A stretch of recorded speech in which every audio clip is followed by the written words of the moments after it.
আমার মৃত্যু কি শেষ পর্যন্ত নুরুর হাতেই হবে? এটাই কি আমার নিয়তি ছিল? আচ্ছা, যেভাবে ঘটনাগুলো ঘটেছে সেভাবে না ঘটলে কেমন হতো? হোয়াট ইফ আমি নীলাকে মারিই নাই? তাহলে নিশ্চয়ই আমি আজকে এই জায়গায় থাকতাম না। আসলে আমাদের পুরো জীবনটাই এই হোয়াট ইফের চক্করে আটকে রয়েছে।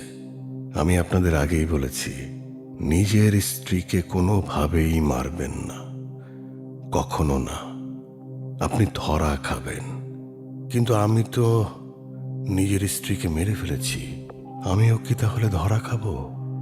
সেই সময়টাই কি ঘনিয়ে আসছে?